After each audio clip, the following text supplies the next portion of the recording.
Thank you, Justin. Thanks for having me. And as you noted, I lead the multi-agency Australian Government Preparedness Taskforce, which is looking at H5 bird flu, or more probably high pathogenicity avian influenza. It's a bit of a mouthful in a webinar to say that lots of times quickly. So we'll use the common language, which is H5 bird flu.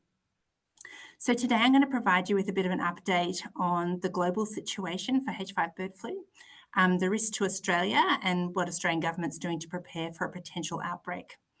Dr. Fiona Fraser is here with me today and will be able to answer questions with me later in the session. And I'm delighted to have my health colleagues here as well, talking about human health implications.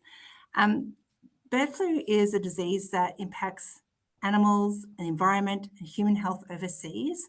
And it's really important that we have this cross-representation of the different portfolios that have an interest, and there will be impacts potentially in our country if this disease does come to our country.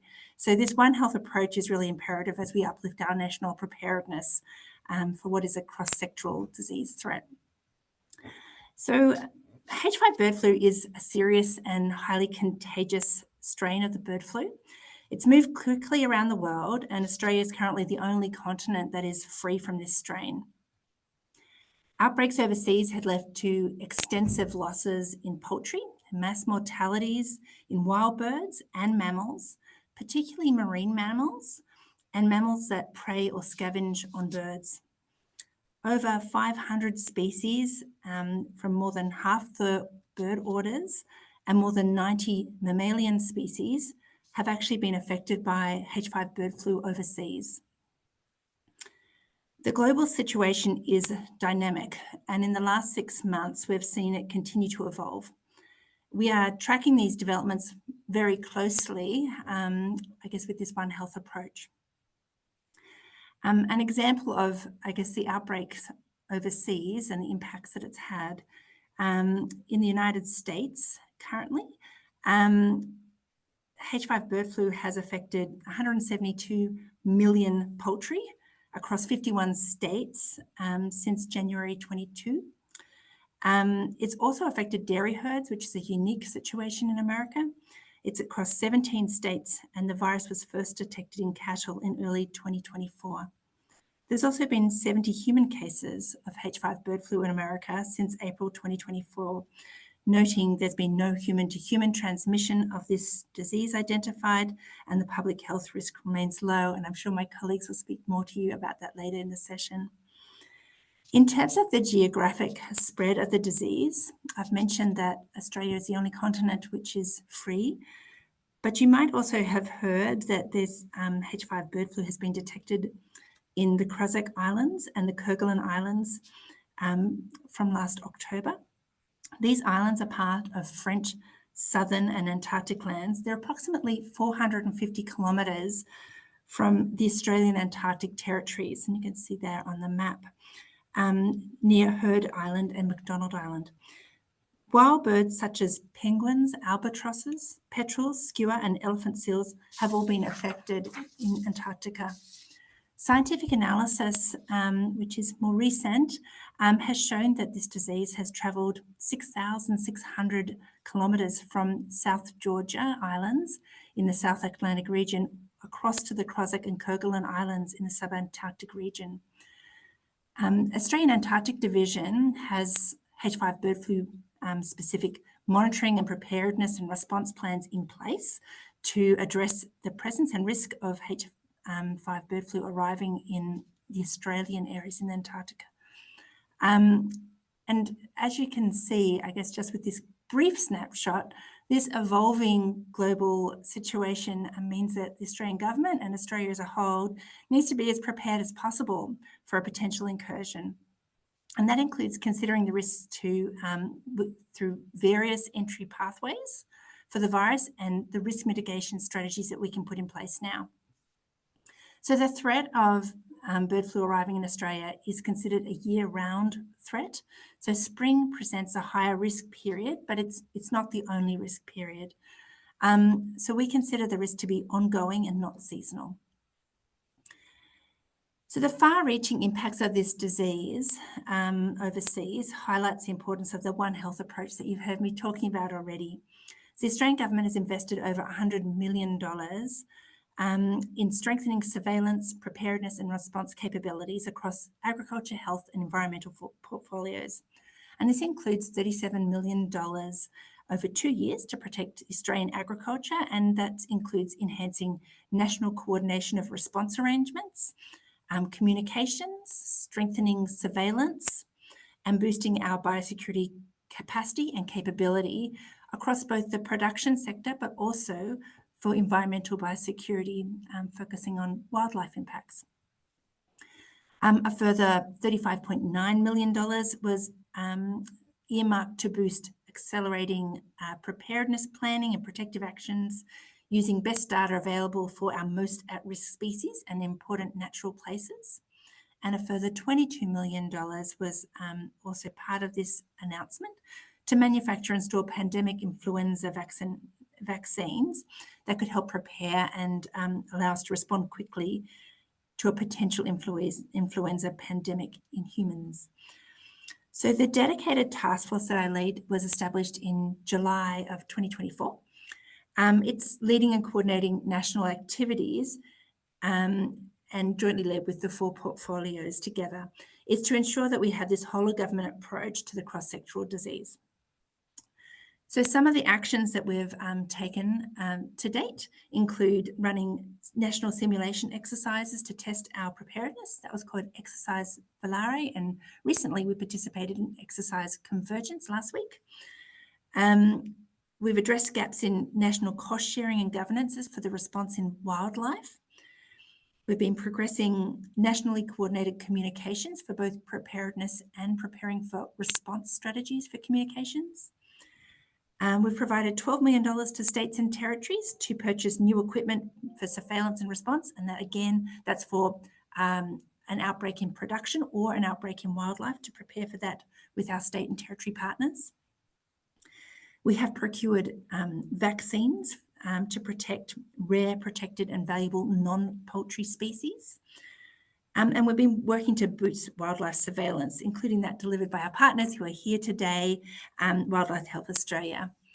We've also been working, as I mentioned, to boost the preparedness planning and protective actions for at-risk native species in important natural places. There's been a range of other investments that we've made to boost scientific and biosecurity capability. That includes looking at mission-critical supplies, supporting humane methods of destruction and depopulation for poultry industry, and undertaking risk assessments for the Australian dairy cattle industry. We've also undertaken specific communications work for First Nations communities. We've formed working groups to support effective communication and collaboration between government entities and First Nations communities, focusing on this threat. Also in collaboration with jurisdictions, our industry and conservation partners, the Australian Government's working on national guidance for carcass management should an outbreak occur. And this is intended to support jurisdictional governments to do risk management activities and to assess whether sick and dead wildlife found in environments when bird flu is actually confirmed, or if it is confirmed in Australia. This risk management work that we've been doing on carcass management is available through state and territory agencies, and it'll be on our website, which is birdflu.gov.au, once it's finalised with our state partners. We are working really closely with states and territories. They're operational on-ground presence from combat agencies if there is a disease outbreak. And there's a range of activities we've been taking to prepare for this. So biosecurity is obviously a shared responsibility. It's vital that we continue on this collaborative national approach as we prepare. So what you can see on your screen is a fact sheet that we have produced. It's on our website, and it's specially been designed for people from land care, environment conservation groups, and NRM organisations. So please visit our website, have a look at the fact sheet, or have a pot around on the website to see what's helpful.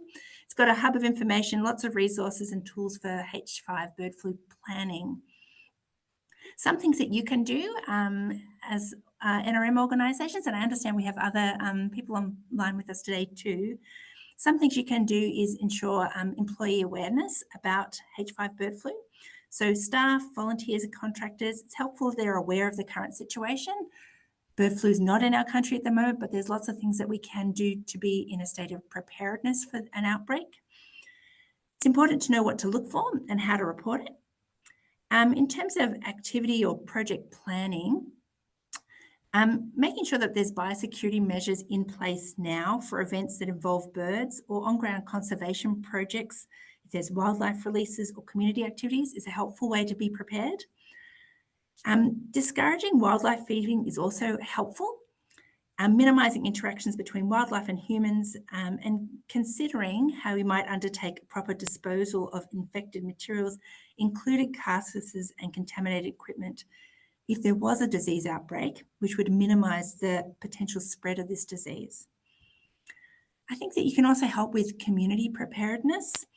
When you're working with your state and territory government biosecurity environment agencies, we all have a role in terms of educating people, in terms of, I guess, community partners, residents, First Nations people, other organisations that are on the ground, in terms of understanding the symptoms of this disease and understanding those reporting processes. And you'll see the numbers on the screen there.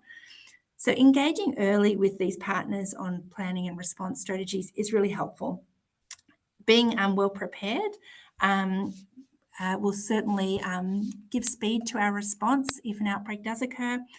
And there's lots of strategies being developed from state and territory governments on a pretty operational level to date. I talk to them all the time, and there's very detailed planning underway. First Nations communities might be uniquely impacted by this disease, and I think that it's helpful to understand, I guess, culturally significant species in different local areas, and the land use and traditional hunting practice that may be affected should this disease come to our country. So sites and species of importance for local areas are important to First Nations people, but also for your own planning for other activities, and considering the role your organisation might play and how that's consistent with the state and territory plans would be helpful things to do now. It's really important for people to know the number for reporting bird flu. So it's down the bottom of your screen. It's 1800 675 888. So if people see sick or dead birds or animals, people shouldn't touch them.